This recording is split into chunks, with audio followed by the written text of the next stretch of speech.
Olá, DNAs divinos. Pessoal, estou aqui para trazer uma visão pessoal e também não tão pessoal assim sobre o assunto do momento, o coronavírus. São algumas reflexões que eu andei fazendo durante esses dias, né? Esses últimos dias, na verdade os últimos 15 dias sobre isso. Quero compartilhar com vocês porque acredito que alguns pontos de vista serão de utilidade pública. Quero dizer que tem uns 15 dias que eu não estava em Salvador, estava na rodoviária de Salvador e as pessoas estavam como se nada estivesse acontecendo, né? Voltei há mais ou menos uma semana e as pessoas permaneciam como se nada estivesse acontecendo. E assim, estava todo mundo seguindo suas vidas. E eu achei bem interessante isso, porque uma das minhas percepções sobre tudo isso é o lado bom do pânico. Ai, nossa, mas como assim, Joyce? Que loucura é essa? Calma, assiste o vídeo até o final para que você não tenha informações precipitadas, tá? Essa é só uma das informações que eu estou trazendo. Por que eu trago o lado bom do pânico? Bom, nós brasileiros, nós temos a cultura do jeitinho, né? E essa cultura do jeitinho envolve uma questão de você não cumprir leis, combinados e regras, sempre dar uma forma de escapar a essas questões.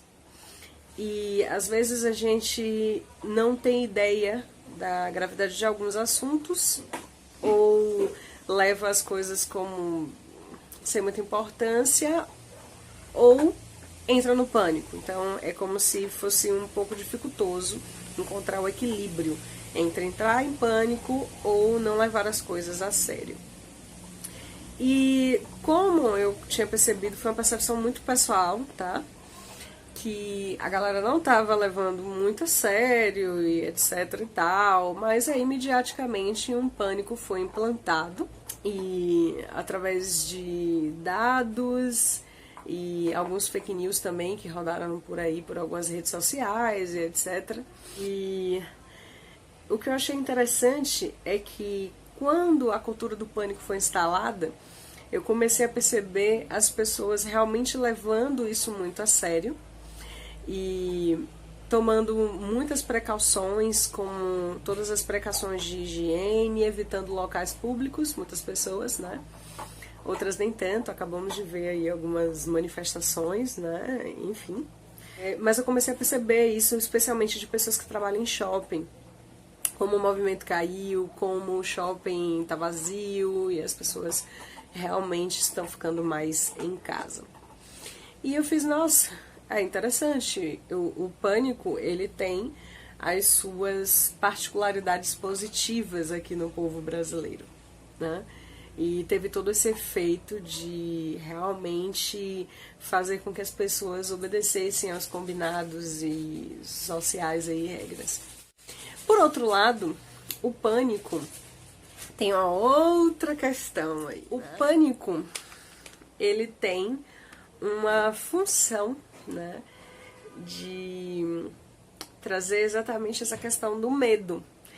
E o excesso de medo, gente, ele ativa o nosso sistema nervoso simpático.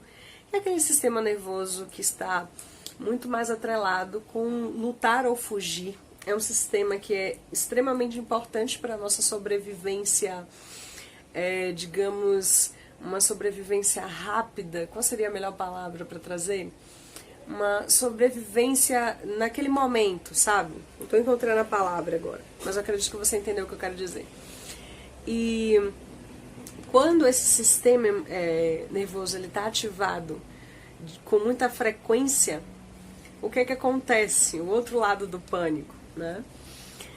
Bom, você acaba prejudicando o teu sistema imunológico pela carga de estresse e níveis de cortisol, né, que começam a ser liberados no teu sangue, menos níveis de outros hormônios e neurotransmissores que são importantes para manter o nosso bem-estar, o nosso equilíbrio corporal. E aí, com o teu sistema imunológico abalado, o que acontece? Você fica mais suscetível a qualquer doença, especialmente doenças que são contagiosas. Né? O nosso sistema de crenças também, ele vai atuar como um fator para que o nosso sistema imunológico esteja firme e forte ou não, né? Mas isso é tema para outros vídeos. E eu quero agora ilustrar o que é que acontece mais ou menos quando a gente realmente está vibrando no pânico, no excesso de medo. Imagina os nossos antepassados, nossos ancestrais, quando eles estavam na selva, na floresta. O que é que acontecia? Kevin, por favor, dá pra você ficar aí sem fazer zoada? Thank you. Obrigada. Muito obrigada, tá? Você quer dar um oi para as pessoas aqui? Você quer dar um oi para as pessoas? Dá um oi para as pessoas. Dá um oi. Dá um oi para as pessoas. Dá um oi. Então, imagine nossos ancestrais, né? Nossa, tá difícil aqui, hein, Kevin? Me dá licença. Agora não. Depois, tá bom? Então, esses ancestrais no meio da floresta e o período paleolítico da história, neolítico, digamos assim. E aí essa galera precisa estar atenta. O sistema nervoso simpático, dessas pessoas, desses ancestrais, estava muito atento. Por quê? Porque se ele parasse em meio a uma árvore e ele fosse descansar, ele poderia ser devorado por um animal selvagem. Então, esse sistema ele estava muito mais ativado, porque ele precisava estar mais preparado para lutar ou para fugir, para manter a sua própria sobrevivência. Só que atualmente não é exatamente assim que ocorre. A selva mudou, né? Tem pessoas que vão dizer que a selva é de pedra, mas eu não curto muito isso. Na verdade, eu acho que hoje nós temos uma qualidade de vida que é muito, inúmeras vezes, indiscutivelmente melhor. Eu preciso gravar o vídeo. Então, o que eu quero trazer aqui, o pânico nesse momento pode mais atrapalhar o teu sistema imunológico do que auxiliar. Então, se você tem dificuldades com ansiedade, com medo, com pânico, tenho ouvido algumas pessoas que estão falando: Jó, eu tô na paranoia, eu tô na noia. E, assim, se você tem alguma dificuldade de expressar isso ou de lidar com isso, procure ajuda profissional, tá? Não é necessário nem você ir no consultório de um psicólogo, de um terapeuta. Existem sessões online que você pode fazer no conforto da tua casa e cada um na tua própria segurança, tá bom? Por outro lado, uma outra reflexão que eu quero trazer para vocês é em concordância com uma cientista, que o nome dela é Cláudia Feitosa, da Casa do Saber. É justamente olhar para esse ser minúsculo que nós não conseguimos enxergar a olho nu e ver o papel dele em nos parar. Nossa, você olhar e dizer assim: uau, nós vivemos numa sociedade capitalista, né? Mundo, quase que 99% capitalista, e o capitalismo ele tem algumas regras. Você precisa produzir, porque para o capitalismo você é o que você produz. Então você não pode parar. E engraçado que essa crença, eu não posso parar, eu tenho que estar o tempo todo em atividade, porque eu preciso produzir para sobreviver a outra selva, diriam alguns, é altamente desafiador, é desafiadora para a nossa saúde, né? Mental, física, enfim, a saúde é um todo. Então é como se essa pandemia nos convidasse a realmente parar, a se recolher, a se interiorizar. E eu trago que não é... Kevin inventou uma outra coisa para fazer barulho, tá, gente? Não é uma questão de simplesmente estar no seu lar externo, na tua casa. Eu sinto que é uma questão de interiorizar para o teu lar interno. O lar, você. Prestar atenção no teu templo sagrado. Muitas pessoas têm uma crença e, na verdade, tem dificuldades de olhar para o corpo, olhar para o seu templo sagrado da forma como ele deveria. E uma das formas que o corpo tem de manifestar comunicação, expressar que algo não está muito legal e que precisa ser olhado com carinho e cuidado, é adoecer. Só que a gente pode aprender a olhar para esse corpo sem precisar adoecer. Então, toda vez que há uma doença assim que é mundial, aponta para um sistema, para um adoecimento sistêmico mesmo, né? Então fala sobre um sintoma social. E esse vírus eu sinto que é muito essa questão de nos forçar a olhar para esse templo sagrado que é o nosso corpo, nos forçar um pouco a parar. E também outra questão, é um momento de exercitar a empatia. Essas ações de isolamento, de uso de máscaras para quem está apresentando sintomas, nos faz refletir o quanto somos um, quanto estamos conectados. Eu lembro que em dezembro algumas pessoas traziam uma fala assim, mas está na China.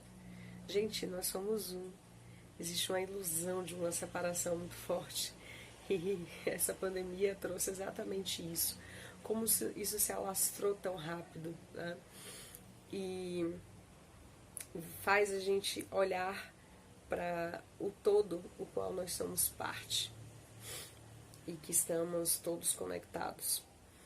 Então, o poder de contaminação do coronavírus mostra que a gente está energeticamente e até fisicamente conectado de alguma maneira. Então, não é porque você não faz parte do grupo de risco que você pode colocar outras pessoas em perigo, né?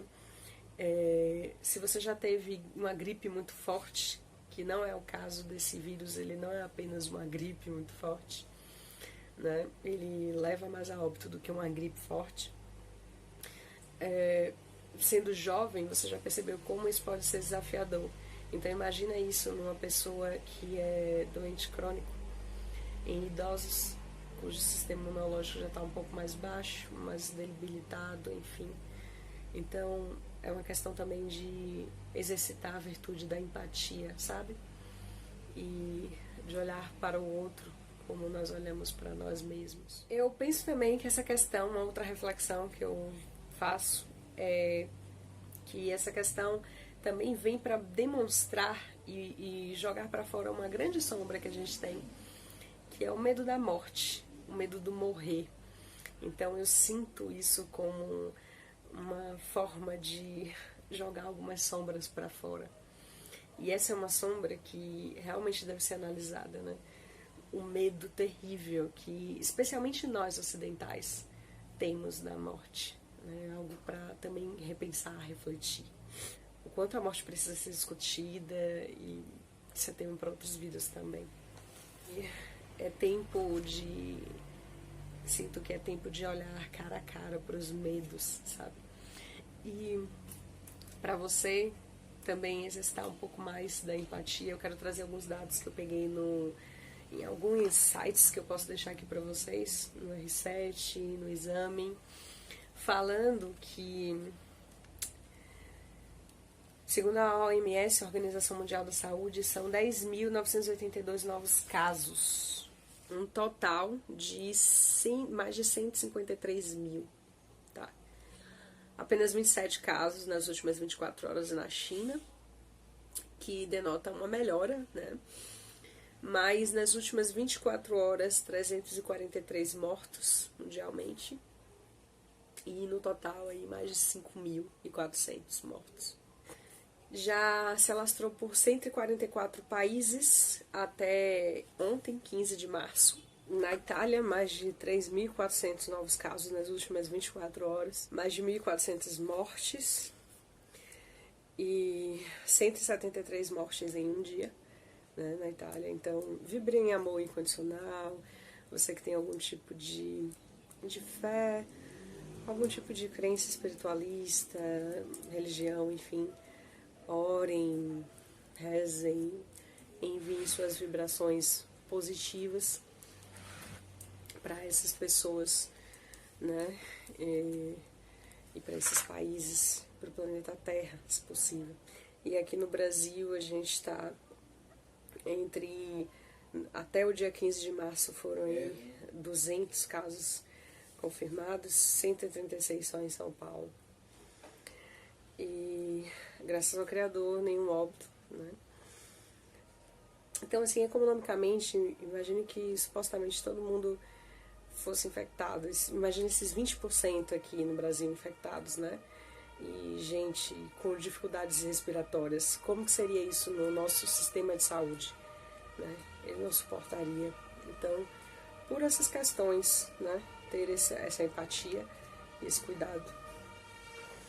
Outras especulações também sobre o corona é que não existem dados para comprovar a origem do vírus, embora existam algumas especulações sobre a origem do vírus no mercado de Wuhan, na China, a cidade que se originou aí o surto.